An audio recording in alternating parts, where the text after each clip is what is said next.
It is 5:30 in the morning, and Marcus is already at the kitchen table. Not because he is a morning person, not because he has a meeting. He is up at 5:30 on a Tuesday because he cannot sleep.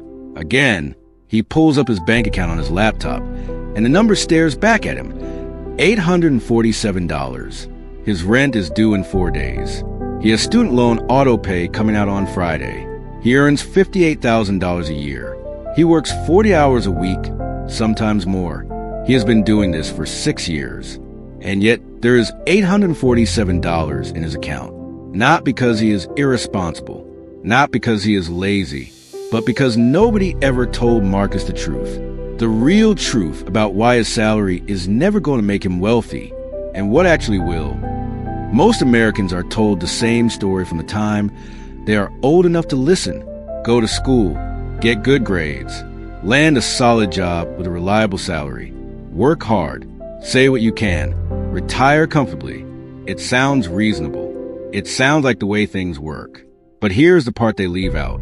Here is the piece nobody puts in the brochure. A salary is not a wealth-building tool. It is a survival tool.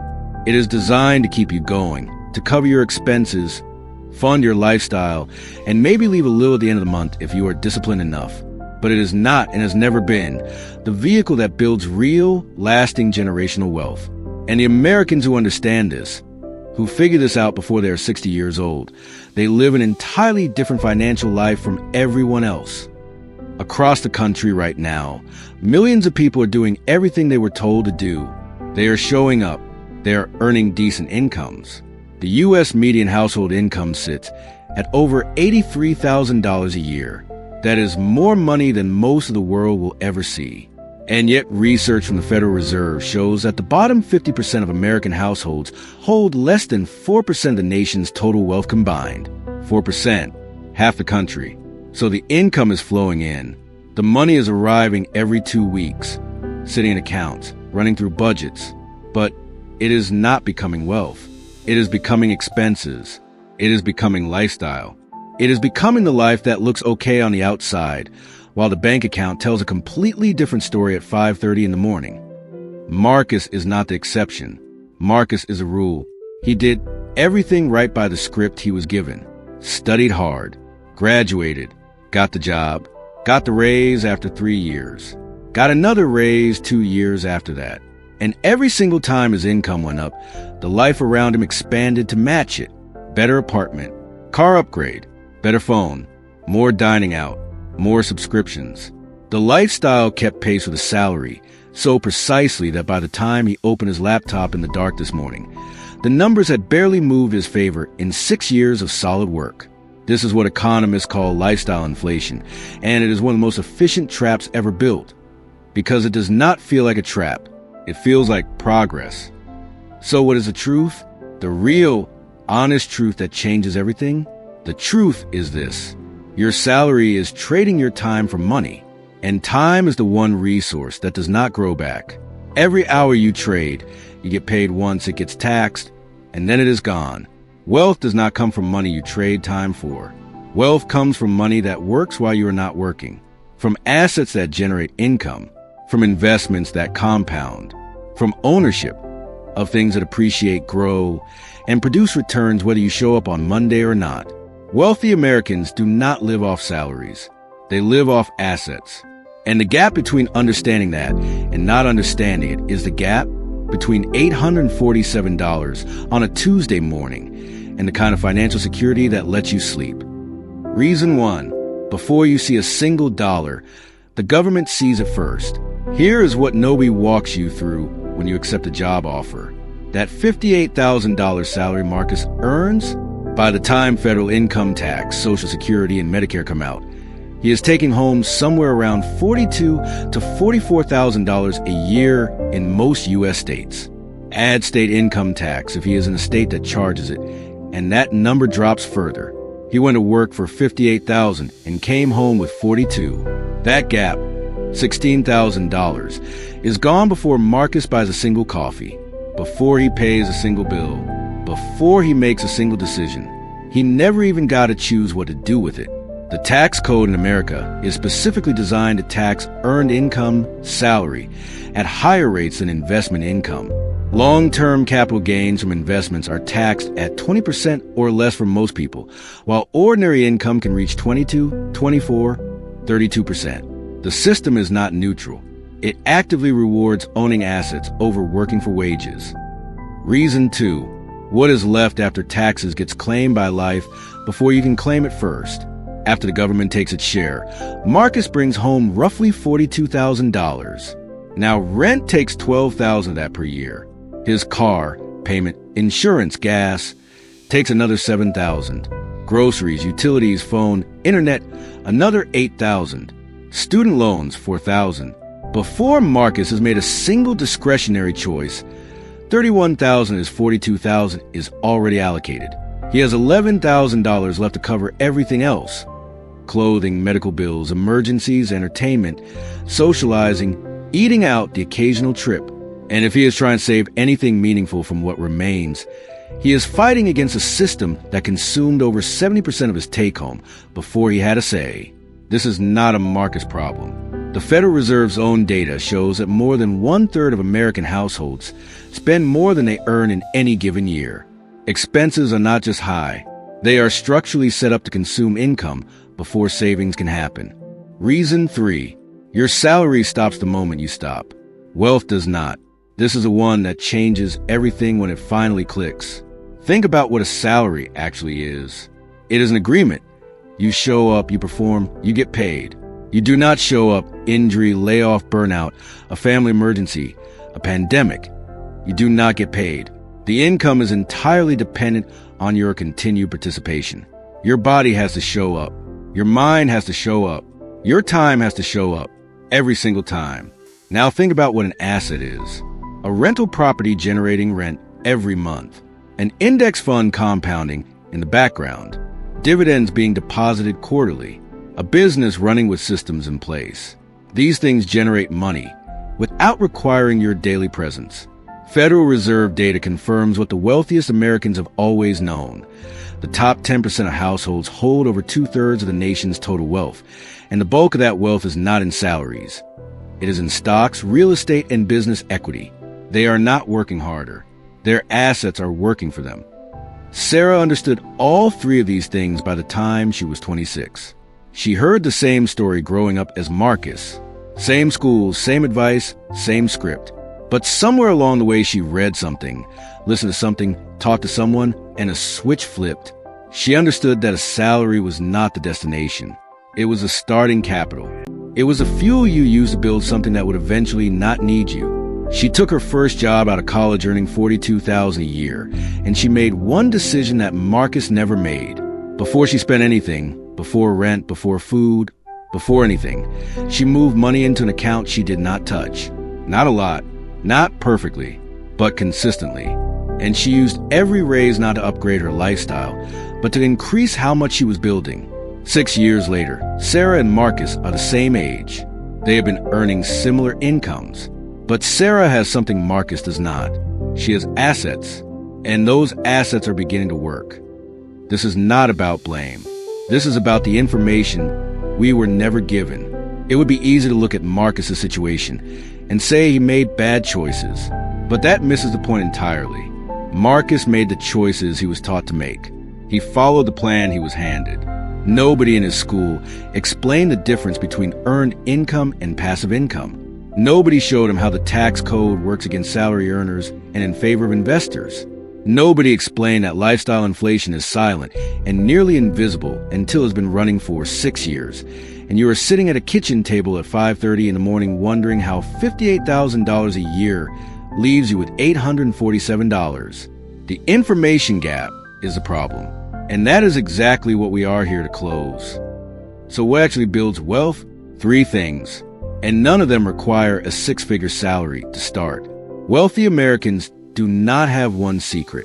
They have a system. And that system almost always involves the same 3 categories.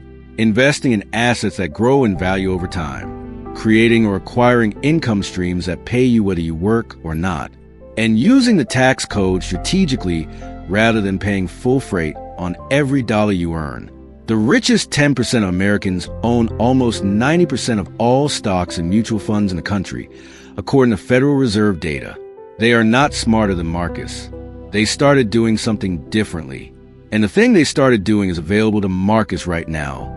Today, on any income, in any American city at any age. The entry point is lower than most people think. And the delay is almost always the most expensive mistake people make. Vehicle 1. Investing. Starting small. Staying consistent. Letting time do the work. Sarah opened her first investment account at 24. She put in $50 a month. That is less than $2 a day.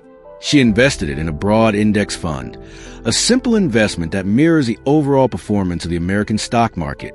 Historically, the U.S. stock market has returned an average of around 10% per year over long periods before inflation and around 7% after inflation.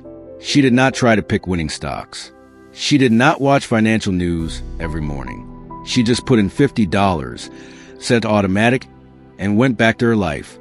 2 years later, she increased it to $100. 2 years after that, $150. This is called dollar cost averaging, and it is one of the most proven, accessible wealth-building strategies available to ordinary Americans.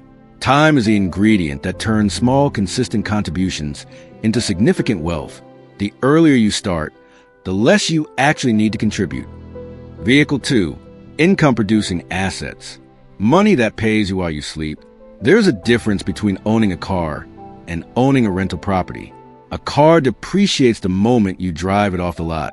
A rental property appreciates over time and generates income every single month. There's a difference between buying new clothes you enjoy once and investing in a dividend-paying stock that sends quarterly payments to your account. Income-producing assets are the foundation of financial freedom in America. The Federal Reserve's distributional financial accounts data shows that the wealthiest households hold their wealth in a very different form than middle-class households. Middle-income Americans hold most of their wealth in their home, one asset.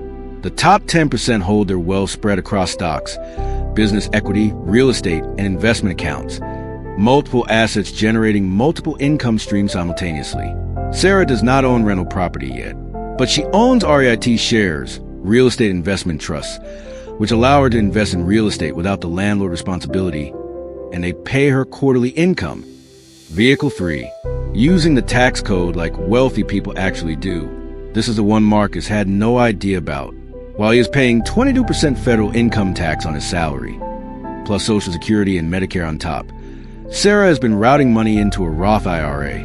A Roth IRA is a retirement account where the money goes and after taxes, grows completely tax-free, and comes out in retirement completely tax-free.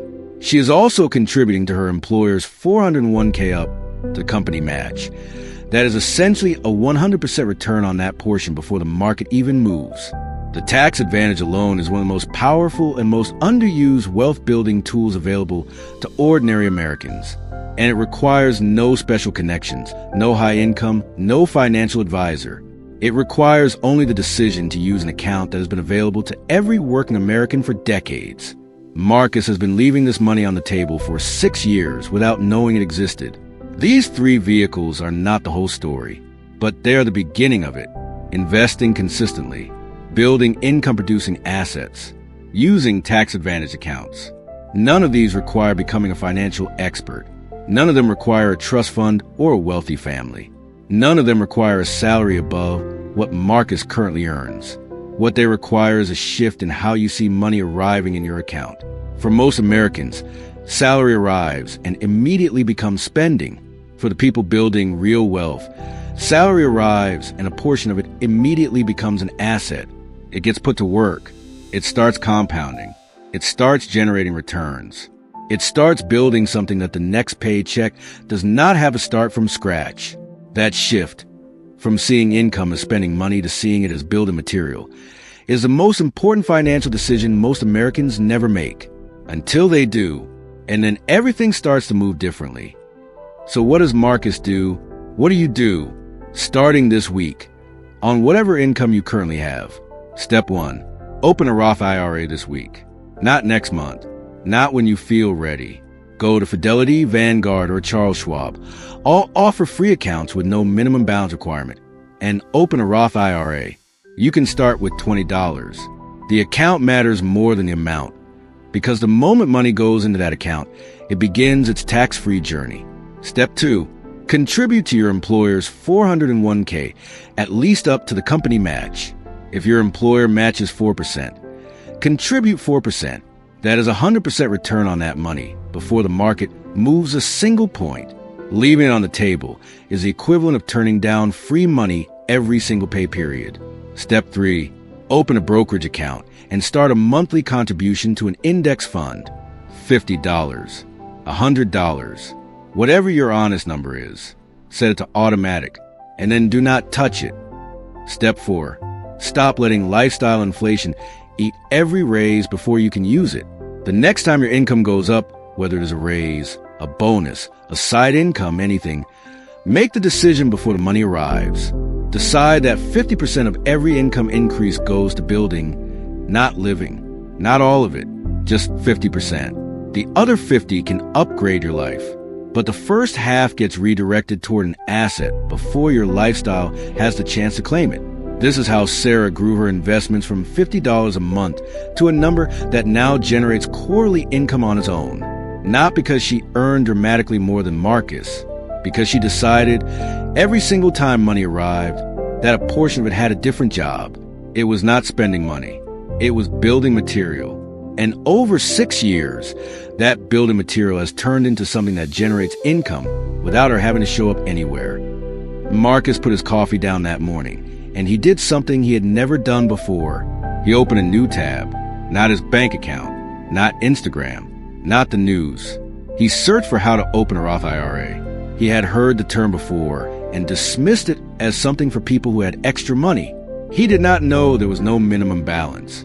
He did not know his employer had been offering a 401k match for 3 years that he had never claimed. He did not know that the index fund Sarah had been quietly contributing to for 6 years was now worth more than double what she had put in. He sat there in the early morning, quiet with the bills still spread across the table, and he felt something shift. Not a big, dramatic shift, just a small, solid click of something finally making sense after years of working hard inside a system he had never actually been shown. Your salary is not the enemy. It is the raw material. The question is what you build with it. $58,000 a year, $42,000 after tax. If Marcus redirects just 10% of his take-home, $4,200 a year, into assets, and does that consistently for 20 years with an average market return, he will have built more than $200,000 just from 10%, not from getting rich, not from a windfall, just from redirecting a portion of what already arrives. And that is before any raises, any bonuses, any side income. The math of consistent investing is not exciting while it is happening. It is absolutely remarkable when you look back at it. The wealthy did not get there by earning more. They got there by letting what they earned keep working long after the workday ended. The salary gets you in the room. The assets get you free. We want to hear from you, because this is where the real conversation starts. Drop a comment below and tell us honestly, did you know the difference between earned income and investment income before watching this? Have you ever opened a Roth IRA or started investing? Or are you in Marcus's seat right now, realizing there's a system you were never shown? We read every single comment, and we want to know where you are in this, because the next video in the series goes even deeper. We are walking through exactly how Marcus builds his first real asset on a $58,000 salary, step by step, with real numbers. You do not want to miss it. Subscribe to Wealth Lens so it lands in your feed the moment it drops. Share this with one person in your life who is working hard and wondering why the numbers never quite add up. Sometimes the most powerful thing you can do is hand someone the information they were never given.